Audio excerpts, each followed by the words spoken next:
بسم اللہ الرحمن الرحیم۔ آج کا جو واقعہ ہے وہ طائف کا واقعہ ہے کہ جو آپ صلی اللہ علیہ وسلم جو ہے سب سے پہلے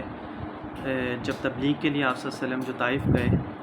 اور وہاں جا کے جو ہے آپ نے جب توحید اللہ تعالیٰ کا جو پیغام تھا لا الہ الا اللہ اس کو جب لوگوں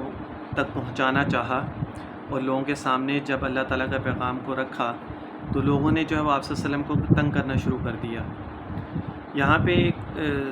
سیدھی سی ایک بات ہے کہ جو لوگ آپ صلی اللہ علیہ وسلم کی عزت کرتے تھے، آپ صلی اللہ علیہ وسلم کو بہت مانتے تھے، اپنی امانتیں وغیرہ رکھواتے تھے، تو وہی لوگ جو ہے آپ صلی اللہ علیہ وسلم کے در پہ ہو گئے صرف ایک جملے کی وجہ سے، وہ تھا لا الہ الا اللہ۔ ٹھیک ہے، تو یہ لوگوں کو پسند نہیں تھا، باقی ہر چیز آپ صلی اللہ علیہ وسلم کی پسند تھی، بس یہ پسند نہیں تھا کہ جو ہم اپنے جو معبودوں کی جو عبادت کرتے ہیں ہمیں اس سے نہ روکا جائے، ٹھیک ہے، اور ہمارے معبودوں کو غلط نہ کہا جائے۔ تو آپ صلی اللہ علیہ وسلم نے جب ان کے سامنے تبلیغ کی، حضرت زید بن حارثہ کو آپ صلی اللہ علیہ وسلم نے اپنے ساتھ لیا اور آپ صلی اللہ علیہ وسلم طائف کے سفر پہ روانہ ہو گئے پیدل۔ تو جب وہاں پہنچے تو وہاں کے لوگوں نے آپ صلی اللہ علیہ وسلم کو بہت تنگ کیا اور آپ صلی اللہ علیہ وسلم کو پتھر مارے، آپ صلی اللہ علیہ وسلم کا خون بہنے شروع ہو گیا،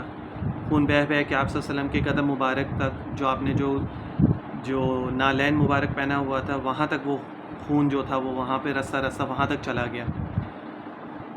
اور اس کے بعد جو ہے پھر آپ صلی اللہ علیہ وسلم جو ہے کہ جب وضو کرنا ہوتا تھا تو جوتا نکالنا جو ہے وہ مشکل ہو جاتا تھا وضو کے لیے۔ اور پھر ایک دفعہ ایسے ہی ہوا کہ آپ صلی اللہ علیہ وسلم واز کر رہے تھے تو انہوں نے اتنا زیادہ تنگ کیا کہ آپ صلی اللہ علیہ وسلم کو وہاں سے جو ہے وہ جانا پڑا، اور آپ صلی اللہ علیہ وسلم جو ایک قریبی مکان تھا اس کے احاطے میں جا کے وہاں پر چلے گئے، وہاں پہ حضرت زید بن حارثہ کے ساتھ۔ پھر آپ صلی اللہ علیہ وسلم نے کچھ دیر بعد پھر وہاں پہ واز کیا تو لوگوں نے پھر آپ صلی اللہ علیہ وسلم کو بہت زیادہ تنگ کیا اور آپ صلی اللہ علیہ وسلم کو پتھر مارے اور آپ صلی اللہ علیہ وسلم کو لہو لہان کر دیا۔ تو اسی اثناء میں جو ہے آپ صلی اللہ علیہ وسلم جو ہے وہ بے ہوش ہو گئے۔ تو پھر حضرت زید بن حارثہ جو ہے وہ آپ کو لے کے اپنی کمرے پہ اٹھایا انہوں نے اور آپ کو لے کے شہر سے باہر آ گئے، اور وہاں پہ پھر آپ صلی اللہ علیہ وسلم کے چہرے مبارک کے اوپر پانی تھوڑا سا چھڑکا تو اس سے آپ صلی اللہ علیہ وسلم کو پھر ہوش آیا۔ لیکن اس حالت میں بھی جو اصل بات ہے وہ یہ ہے، ٹھیک ہے نا، اس حالت میں بھی آپ صلی اللہ علیہ وسلم نے جو ہے وہ کوئی شکایت نہیں کی، کوئی بد دعا نہیں کی، کوئی لعنت وغیرہ نہیں کی، اور آپ صلی اللہ علیہ وسلم کا دل جو ہے وہ اللہ تعالیٰ کی طرف سے کوئی ایسا نہیں ہوا کہ تنگ آ گیا ہو کہ کہاں مجھے بھیج دیا، لوگوں نے مجھے اتنا تنگ کر دیا اور میری مدد کو کوئی نہیں آیا، ٹھیک ہے نا۔ تو ایسی چیزیں آپ صلی اللہ علیہ وسلم کے اندر نہیں تھیں، نہ آئی تھیں، نہ آپ صلی اللہ علیہ وسلم کے دل میں یہ سب کچھ تھا۔ حالانکہ بعد میں جبرائیل علیہ السلام آئے بھی تھے، آپ صلی اللہ علیہ وسلم نے منع فرما دیا تھا، اور آپ صلی اللہ علیہ وسلم نے ان کے اوپر عذاب لانے کے لیے یا اس بستی کو الٹنے کے لیے جو ہے وہ منع کر دیا تھا۔ تو وہاں پہ آپ صلی اللہ علیہ وسلم نے جو ایک دعا مانگی تھی ان لوگوں کے حق میں، تو وہ دعا کیا تھی وہ میں آپ لوگوں کو بتا دیتا ہوں، اس کا ترجمہ جو ہے وہ میں آپ لوگوں کو بتا دیتا ہوں۔ اے اللہ، میں اپنے ضعف، بے بسی اور لوگوں کی نظروں میں اپنی تحقیر اور بے سر و سامانی کی فریاد تجھ سے کرتا ہوں۔ اے ارحم الراحمین، اے درماندہ، تو توانوں کے مالک یعنی بے آسرا لوگوں کے جو مالک،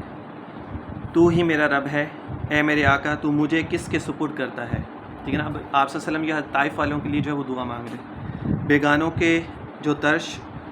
روح ہوں گے یا دشمن کے جو میرے نیک و بد پر قابو رکھے گا، لیکن جب تو مجھ سے ناخوش نہیں ہے تو مجھے اس کی کچھ پرواہ نہیں۔ اصل جو مقصد تھا آپ صلی اللہ علیہ وسلم کا وہ یہی تھا کہ اللہ تعالیٰ اگر میرے ساتھ خوش ہیں اور اللہ تعالیٰ جو ہے میری تکلیف پہ بھی اللہ تعالیٰ جو ہے میرے ساتھ خوش ہیں اور میں صبر کر رہا ہوں اس کے اوپر، تو اس سے بڑھ کے میرے لیے جو ہے وہ کوئی چیز نہیں ہے، کیونکہ تیری عافیت اور بخشش میرے لیے زیادہ وسیع ہے۔ میں تیری ذات پاک کے نور کی پناہ چاہتا ہوں،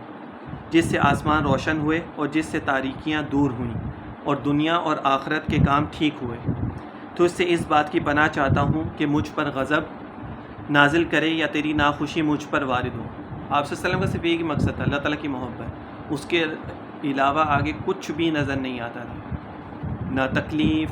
نہ بیماری، نہ لوگوں کا تنگ کرنا، نہ خون کا نکلنا،